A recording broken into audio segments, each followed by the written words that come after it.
First, you have some time to look at questions 1 to 5. You will see that there is an example that has been done for you. On this occasion only, the conversation relating to this will be played first. Okay, Ella. As you know, you and I have to make the big decision about in which restaurant we are going to hold our office celebration.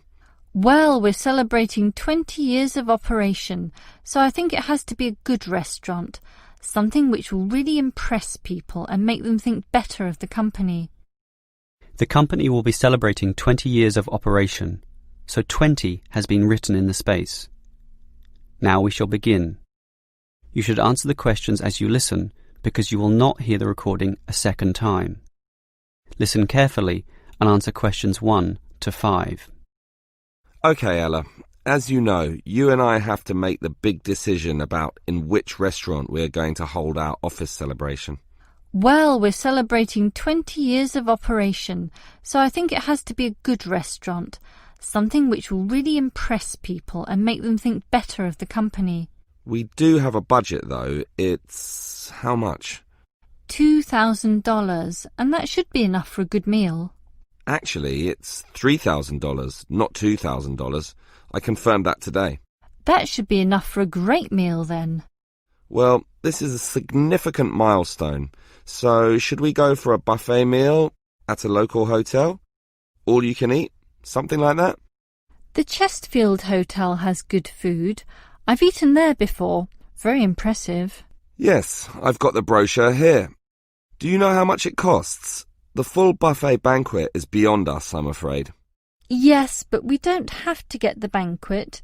They have set meals for cheaper prices. Show me the brochure. What about this? Set meals C is $50 a head, and that's just within our price range. It includes a main meal with prawns, and there's other seafood as well.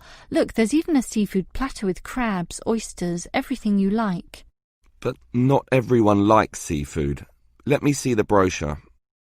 Actually, set meal D looks better to me. More meat-based. How much is it? Meal A is $70, B is $60, and so on. So D is even cheaper at $45. OK, and we could spend the money we save on other things, such as a lottery present or something. The main meal is lamb, and everyone likes that, right? It comes with soup, dessert, coffee, all the frills that you'd expect. What's the soup? Actually, all the meals come with soup. Meal A is lobster soup, B is prawn, C is clam, but ours is chicken. Ah, I like that. Chicken is simple but tasty. All those seafood soups are not nearly as nice. So, why don't we take meal D then? Time to look at questions 6 to 10. Now listen and answer questions 6 to 10. All right, we've picked the restaurant and meal for this celebration, so that just leaves the time and date to be decided. We need to do it soon. This month is the 20th anniversary, so what about the 14th? 14th? But wouldn't it be better to do it after the end of quarter reports are handed in? That way everyone will feel more relaxed. That's the 18th, after the middle of the month. Good thinking. That's why you're the office manager and I'm not. And that leaves the starting time. After work, but not too late, right? Well, any time is fine, I should think. 7 p.m, 7:30, 8 p.m. Does it really matter? Not too late, though. 8 p.m. is too late. 7 p.m. might be too early for those submitting the end-of-day accounts. Split the difference then. Take the middle time. That will please everyone. Sounds fine by me. Let's do that then. Now, that leaves the minor details, you know, about clothes and what to bring and... Clothes? Isn't this an informal event? Yes, but it is an anniversary and we don't want people in jeans and jogging shoes. We don't necessarily want formal dress either. I agree. Formal is too, well, formal. Smart casual is better. Let's just say smart casual, OK? OK. And should we allow smoking? Isn't that the hotel's decision? Do they allow smoking? They do, in designated areas, well away from the eating tables. Personally, I hate smoking and would like to ban it completely from this function, but to be reasonable, I think we can just follow the hotel's policy. If they allow it, so can we. OK, that sounds fine. That just leaves... Whether the guests should bring anything with them? I think it would be a nice idea if everyone bought a... Let me guess. A card, right? A getting to know you card. No, a present. A small present, of course, to be put into a large box, and then everyone can reach inside and pull out something. A lucky dip. That should be a good laugh, don't you think? Great idea. That is the end of section 1. You now have half a minute to check your answers. Now turn to section 2. Section 2.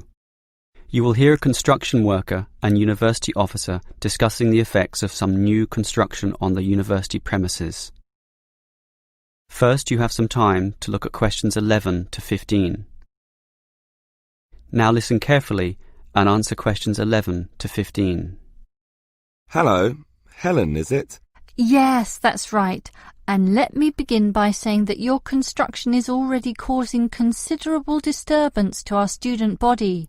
I'm afraid we have deadlines to meet, but you did ask for a timetable. We can certainly try to do the noisiest work at specific times when it least disrupts the students. Good. I've already emailed you about sensitive times of the day. Obviously, our lunch period is the best time for you to do all the noisy work. Yes, and as a result, in that time we are reserving all the jackhammer and drilling work necessary for breaking up the old concrete paths.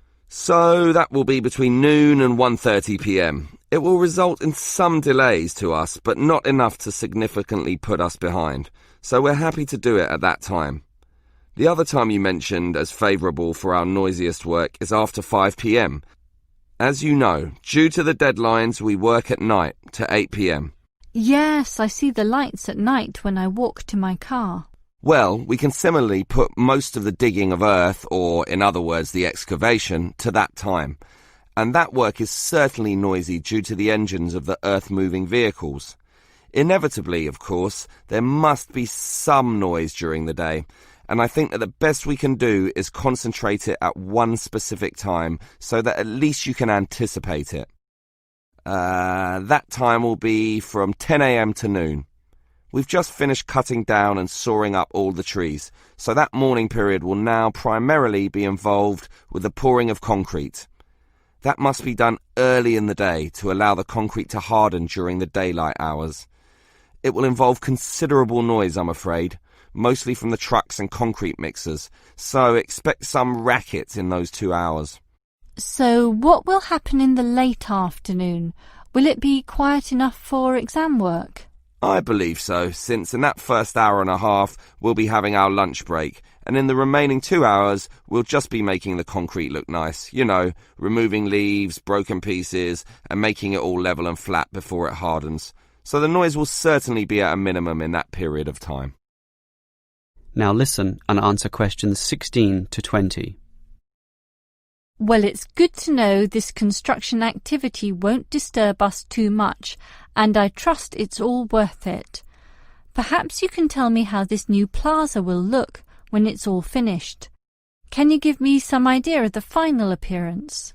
Oh, it's going to look very nice. For a start, right now we've just got concrete paths, and as you can see, we're breaking that up and removing it, and soon we'll be laying polished stone. Really? Stone? And polished too? Yes, it will look very good, nice and shiny, giving a touch of class. The university is certainly spending some money on this. I guess it will be the showcase plaza, especially with a fountain as well in the front corner. And there'll be shops too at the back in that other corner area. Right now it's just empty space, but soon you'll be able to buy things there. Not just from one shop either, but many. I suppose that will help the university draw some income as well. And see that long narrow part on the left-hand side? We had planned to put seating there, but we soon realised that wasn't such a good idea. We thought about a coffee shop, but finally decided that it would be better to have a garden, since there's so much natural sunlight around that area, so that's what we're doing. It should look very nice indeed, particularly when it grows a bit. And after some thought, it was decided to put the seating in the centre of the plaza, since being right in the middle allows everyone to be seen, and everyone to see everything, creating a very fun atmosphere. Along those same lines, that is, in order to create a better atmosphere, we're changing the facade of the buildings facing into the plaza. Right now there's nothing there, just walls without any ornamentation. We thought that we could either paint them with interesting pictures, perhaps with modern art or that sort of thing, but then decided to simply hang plants there, in keeping with the natural look of the place. Well, keep up the good work. I'm sure it's going to look wonderful when it's all finished.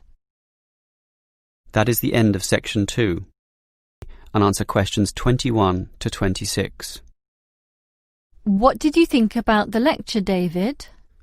I thought it was rather interesting. I liked the way it examined the personalities as well as the achievements of the three great physicists of history. It was also interesting in the way it highlighted that all of them had traits in common, despite being removed by centuries. What did you think, Stephen? I thought, for their times, all three scientists were quite revolutionary. Also, I found it quite funny how Galileo, the Italian physicist, in his great work, what was it called? It's usually abbreviated to two systems. Yeah, in the two systems. It isn't really science in the conventional sense at all because it's so funny. How can science have characters, one of them with the name Simplicio? I think, though, that it stands as significant in that it was the first major work in which authority was challenged. Before that, the church and the state and royalty all held absolute authority over the thinking of the times, but Galileo was brave enough to challenge this by putting forward scientific truth. It simply started everything. I agree with you there, and it was important, and I don't wish to underestimate that at all, but Galileo's works were somewhat scattered. He couldn't fuse all the ideas together. That had to wait for Newton's Principia. So why do we call it that? It's not even English. Well, Newton wrote his Principia in Latin, as was the practice of all scientists of the time. Principia is the key word in the title, which we usually use when referring to this great work. And I think you're right, David. Its significance lies in the way it finally created order. Before that, things were still confused, disordered, let's say. That's right, Susan. With Newton, the heavens became like a clockwork mechanism where the orbit and motion of the planets and comets could be predicted. Newton simply created order and suddenly the universe seemed understandable. Until Einstein came along and confused the hell out of everyone. Yes, I agree that his relativity is mathematically complex, but once you conquer this, it is remarkably straightforward. Why did he call it relativity anyway? Because every motion is relative to the motion of other bodies, hence relativity. I suppose it's a logical name when you think about it. Yes, and the significance of the theory lay in the way it explained gravity. Prior to that, gravitational motion or action at a distance was just assumed to happen, but nobody quite knew why. Einstein was successful in providing a theory which explained this, and that theory has lasted to the present day. That makes it quite an accomplishment. I think we'd have to agree that all three scientists accomplished much in their own way. Before you hear the rest of the conversation, you have some time to look at questions 27 to 30.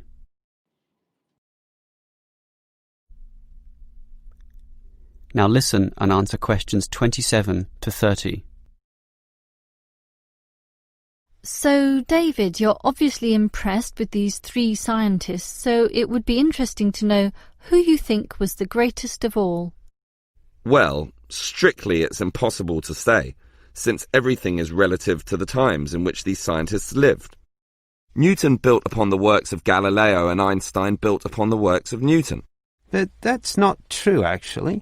Einstein's theories were non-Newtonian, which is why they were so substantially ahead of their time. Given this, I'd say Einstein is the greatest. Well, certainly, Steve. I accept that Einstein was great and substantially ahead of his time, but Newton's laws are still used today.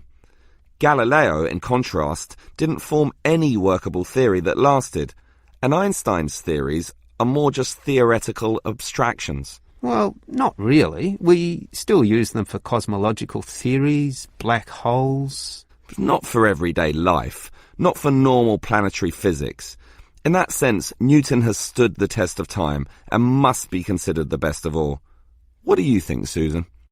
Did you know that Newton's first law of motion is often attributed to Galileo, and that Galileo is known as the father of modern science, even by Einstein, which supports him being the greatest? I would say that we must acknowledge the man who first started the scientific revolution. Without his work, we wouldn't have Newton or Einstein. Oh, Susan, that's ridiculous. Galileo's works were unscientific and almost farcical. Look, here's Peter. Let's ask him. Peter, which scientist do you think was the greatest? Greatest? The old argument. Einstein is the conventional answer, but when it comes down to it, no one quite knows what his theories really mean. Newtonian physics is at least understandable, so I'll go for him. Yes, there you go. Well, we'll just have to agree to disagree on that one. That is the end of section 3. First, you have some time to look at questions 31 and 32. Now listen carefully and answer questions 31 and 32. In the Wild West, without fences or defined ownership of land, one man's cattle could easily be mixed up with another. Hence, cattle were branded. That is, a sign was scarred onto their skin using a hot iron brand. Well, we still use the word today, but in a more general sense.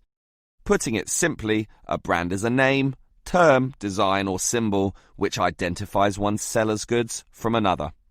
The car model might be called an Echo, but the brand is Toyota, complete with a Toyota symbol. People will trust brands, leading them to buy other products of the same brand. Then it has achieved brand recognition, which is a very good thing to have. Similarly, perhaps your clothes are Gucci, your jeans are Calvin Klein, your medicine is Procter & Gamble, and your cheesecake is the pleasantly termed Sara Lee, and that's the way you like it. Actually, all those previous brand names show you one way to coin the name of your brand. Just name your company and its products after yourself. This is known as using founders' names, which is all right if your name is catchy and cadent, such as, well, Calvin Klein, but there are many other ways as well. Before you hear the next part of the lecture, you have some time to look at questions 33 to 35. Now listen and answer questions 33 to 35. Well, here are some other ways to decide on your new brand name. You could use an acronym such as IBM or AWA, which sounds modern, scientific and technically proficient. You might also wish to evoke feelings with an evocative name, such as Everest Airlines, where the skies are yours, or Amazon Books, with streams of literature, biggest in the world, or Nike, named after the winged Greek god of victory. Alternatively, you might like to describe your product by using a descriptive brand name, Safe and Sleep Bedding, Ever Alert Security System, and so on. Or you could make it rhyme to be more easily remembered, Reese's Pieces, Faster Pasta, and others. Another method is just to invent a word where none existed before, technically known as a neologism. Names such as Wii, Kodak, or Rolex. And there are more methods as well. Each comes with its own appeal, but ultimately, everyone wants a global brand. Facebook, Pepsi, Nike, a name recognized all around the world. Now listen and answer questions 36 to 40. Now, let's go a little deeper into brands. One of the things which companies seek for their brands is an independent identity, or a concept regarding how the buyer feels about or perceives the product. A good example is Marlboro cigarettes with its cowboy imagery and sponsorship of car racing, all targeting a manly, tough male buyer. In other words, the images, commercials, logos, sponsorship and product packaging are all carefully designed to cultivate a single identity which resonates, in theory, with the target market. The core element of this is the logo, the visual symbol that represents the brand. So, if, for example, the product is for younger people, say Nike jogging shoes, the catch cry is, "Just do it," and high-profile athletes appear in all their advertisements. Think of that Nike logo, that single tick, one of the most recognizable logos in the world. And it's all consistent with the symbolism of power, speed, and freedom. On the other hand, if you are targeting a richer, more mature, and male buyer, say with Rolex watches, the brand image might be one of solidity, sophistication, reliability, and the Rolex logo, a crown, that sign of royalty, of might and power, top of the heap, similarly puts forward this image. If we are targeting the younger teenage market, say with Calvin Klein jeans, the brand image is one of sexiness, rebellion, and freedom from conventions. The logo is simply the name on the jeans, but it is linked to that famous series of sexy models and those controversial ads, which still run to this day. This is all big science now, collectively known as brand management. It's complicated, but when done well, can result in millions of dollars in extra sales. That is the end of section 4. You now have half a minute to check your answers. That is the end of the listening test.